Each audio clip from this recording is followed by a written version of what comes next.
Hi అండి, అందరికీ నమస్కారము. నా పేరు గౌతమి. ఈ వీడియోలో అయితే నేను మీకు మంచి మనీ సేవింగ్ ఐడియా అయితే ఎక్స్ప్లెయిన్ చేస్తానండి.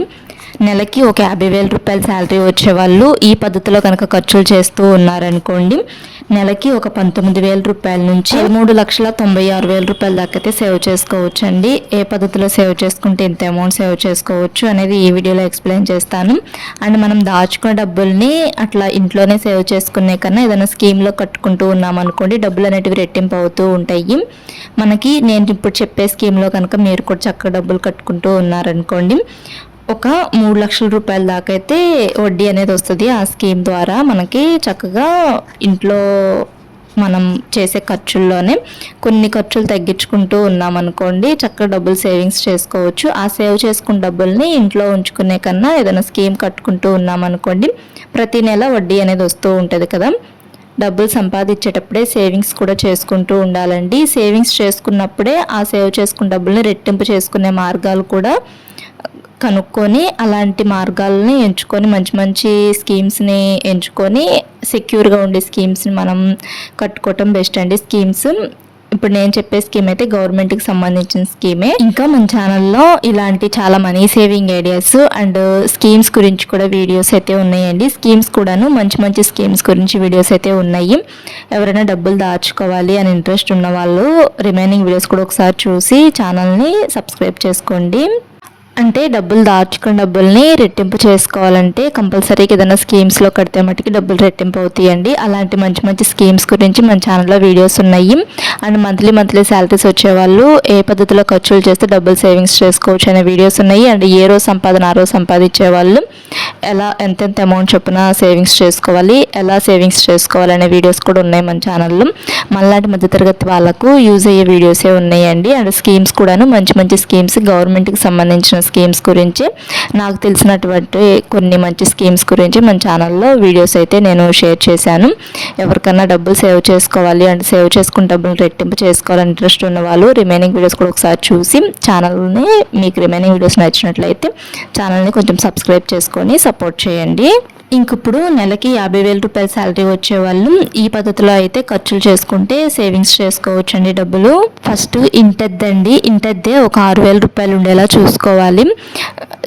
చాలామంది రెంటెడ్ హౌసెస్లోనే ఉంటారు కాబట్టి నేను ఇక్కడ ఇంటద్దే 6,000 రూపాయలు అయితే వేశాను. సొంత ఇల్లు ఉన్న వాళ్ళు అయితే చక్కగా ఈ 6,000 రూపాయలు కూడా సేవ్ చేసుకోవచ్చు. అంటే ఇప్పుడు నేను చెప్పే మనీ సేవింగ్ ఐడియా అయితే మటుకి ఈఎంఐస్ ఆప్షన్స్ కానీ ఇంకా ఏదన్నా స్కీమ్స్లో వాటిల్లో డబ్బులు కట్టుకుని ఉంటారు కదండి, అలాంటి వాళ్ళకైతే ఉపయోగపడుతుంది ఈ బడ్జెట్ అనేది, ఈ మంత్లీ బడ్జెట్ అనేది. ఇంక ఇప్పుడు ఇంటి అద్దెకి మనము 6,000 రూపాయలు అయితే తీసుకొని ఒక పక్కన పెట్టుకోవాలి. తర్వాత పాల బిల్లు వచ్చేసి పాలు లీటరు 70 రూపాయలు కదండి, అట్లా మనము 1 లీటర్ పాలు పోయించుకున్నాం అనుకోండి ఒక నెల రోజుల పాటు 2,100 రూపాయలు అయితే అవుతాయి. తర్వాత సరుకులకి వచ్చేసి 2,500 రూపాయలు అయితే తీసుకొని పక్కన పెట్టుకోవాలి. తర్వాత బియ్యానికి 1,600 రూపాయలు, కూరగాయలకు వచ్చేసి 1,500 రూపాయలు అండి. ఈ 1,500 రూపాయలు కూడాను కూరగాయలు మనము ఎగ్స్తో పాటు కలిపి ఎగ్స్ కూరగాయలు కలిపి వారానికి 360 రూపాయలు చొప్పున ఒక 4 వారాల పాటు తెచ్చుకున్నాం అనుకోండి చక్కగా 1,500 రూపాయలు సరిపోతాయి. తర్వాత కాయలండి, కాయలు వచ్చేసి మనము ఒక 1,000 రూపాయలకి అయితే తెచ్చుకోవాలి. అంటే మంత్ మొత్తం మీద కాయలు వచ్చేసి ఒక 1,000 రూపాయలకి, అంటే వారానికి వచ్చేసి 250 రూపాయలు చొప్పున ఒక 4 సార్లు ఫ్రూట్స్ కొనుక్కొచ్చుకుంటే 1,000 రూపాయలు చక్కగా సరిపోతాయి. తర్వాత పిల్లలకి ఫీజెస్ ఉంటాయి కదండి, స్కూల్ ఫీజెస్ కానీ స్టడీ ఫీజెస్ కానీ మనము స్కూల్కి పంపించే పిల్లలకి అయితే, అంటే కొంతమంది స్టడీకి పంపించకుండా ఇంట్లోనే చెప్పుకుంటూ ఉంటారు కదా, అలాంటి వాళ్ళు అయితే మటుకి ఒక్కొక్క పిల్లలకి 2,000 రూపాయల చొప్పున తీసుకొని పక్కన పెట్టుకున్నాం అనుకుని 4,000 రూపాయలు అయితే అవుతాయి కదా నెలకి. ఇట్లా సేవ్ చేసుకున్న డబ్బుల్ని ఒకేసారి ఫీజు అనేది కట్టేసేసుకోవచ్చు, స్కూల్ ఫీజు అనేది. లేదు స్టడీ ఫీజెస్కి పంపించే వాళ్ళకైతే ఇట్లా స్టడీ ఫీజు అనేది కట్టుకోవచ్చు.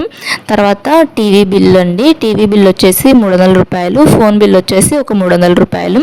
కొంతమందికి నెట్ కనెక్షన్ ఉంటుంది కదా టీవీకి, అలాంటి వాళ్ళు అయితే మటుకి వైఫై పెట్టించుకోవటం బెస్ట్. వైఫై కూడాను ఒక 600 రూపాయలు ఉండేలా చూసుకోవాలి. ఇంకా ఫోన్ బిల్ ఏం వేయించుకోకుండా ఆ నెట్ కనెక్షనే ఫోన్కి కనెక్ట్ చేసుకోవచ్చు అండ్ టీవీకి కనెక్ట్ చేసుకోవచ్చు.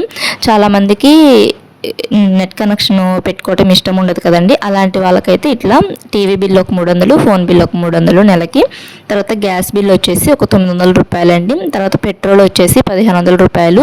పెట్రోల్కి 1500 రూపాయలు ఎందుకు వేశానంటే కొంతమందికి కార్స్ అలా ఉంటూ ఉంటాయి కదా, కార్స్ ఉన్న వాళ్ళకి కొంచెం ఎక్కువ పెట్రోల్ అనేది యూజ్ అవుతూ ఉంటుంది కదా, అందుకని చెప్పేసి ఒక 1500 రూపాయలు అయితే వేశానండి పెట్రోల్ ఖర్చులు అనేటివి.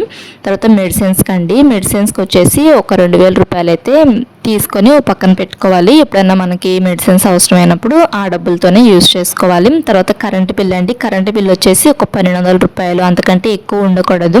1200 రూపాయలు, 1000 రూపాయలు అట్లా వచ్చేలా చూసుకోవాలి. తర్వాత ఎప్పుడన్నా బయటికి అలా వెళ్తూ ఉంటాం కదా, ఏదైనా బయట ఫుడ్ అలా తినడానికి బయటకు అలా వెళ్ళినప్పుడు ఒక 2000 రూపాయలు అదర్ ఖర్చులు అయితే తీసుకొని పక్కన పెట్టుకోవాలి. తర్వాత నాన్ వెజ్కి వచ్చేసి ఒక 2000 రూపాయలు. ఇంకా డ్రై ఫ్రూట్స్ అవి తెచ్చుకుంటూ ఉంటాం కదా, డ్రై ఫ్రూట్స్కి ఒక 2000 రూపాయలు.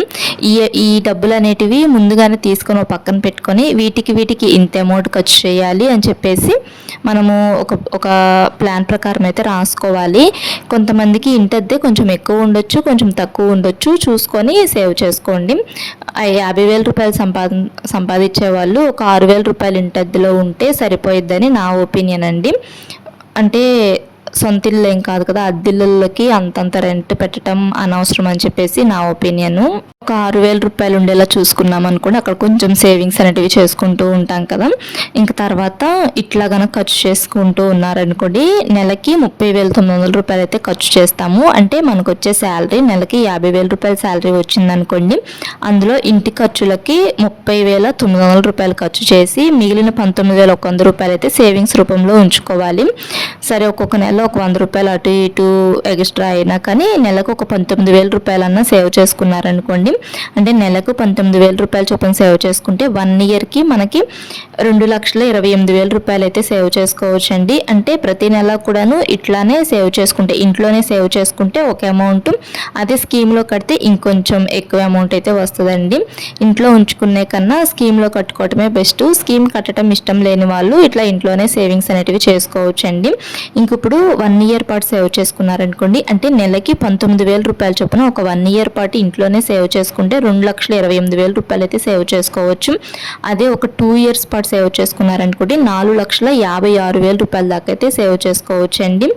అదే ఒక 3 ఇయర్స్ పాటు సేవ్ చేసుకున్నారనుకోండి, అంటే నెలకు 19,000 రూపాయలు చొప్పున ఒక 3 సంవత్సరాల పాటు ఇట్లా డబ్బులు సేవ్ చేసుకున్నారనుకోండి 6,84,000 రూపాయల దాకా అయితే సేవ్ చేసుకోవచ్చు అండి.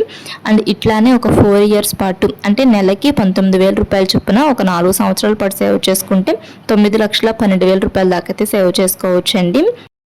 ఇలానే ఒక 5 ఇయర్స్ పాటు సేవ్ చేసుకున్నాం అనుకోండి, అంటే నెలకి 19,000 రూపాయల చొప్పున ఒక 5 ఇయర్స్ పాటు సేవ్ చేసుకుంటే 11,40,000 రూపాయలు అయితే సేవ్ చేసుకోవచ్చు అండి. ఒక 5 ఇయర్స్ పాటు సేవ్ చేసుకుంటే 11,40,000 రూపాయల దాకా అయితే సేవ్ చేసుకోవచ్చు.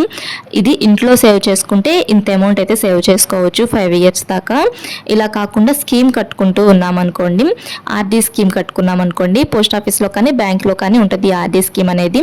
చక్కగా ఇలా స్కీమ్ ప్రతి నెల కూడా ఈ 19,000 రూపాయలు తీసుకువెళ్ళి ఆ స్కీమ్లో ఇన్వెస్ట్ చేస్తూ ఉన్నామనుకోండి, ఒక 5 ఇయర్స్ పాటు కట్టుకున్నాం అనుకోండి, అసలు అమౌంట్ వచ్చేసి మనము 11,40,000 రూపాయలు అయితే కడతాం కదా, దానికి మనకి వడ్డీ అనేది, అంటే అసలు ప్లస్ వడ్డీ వచ్చేసి 13,96,000 రూపాయలు అయితే వస్తాయండి మనకి. అంటే ఒక 3 లక్షల రూపాయల దాకా ఎక్స్ట్రా వడ్డీ అనేది వస్తూ ఉంటుంది.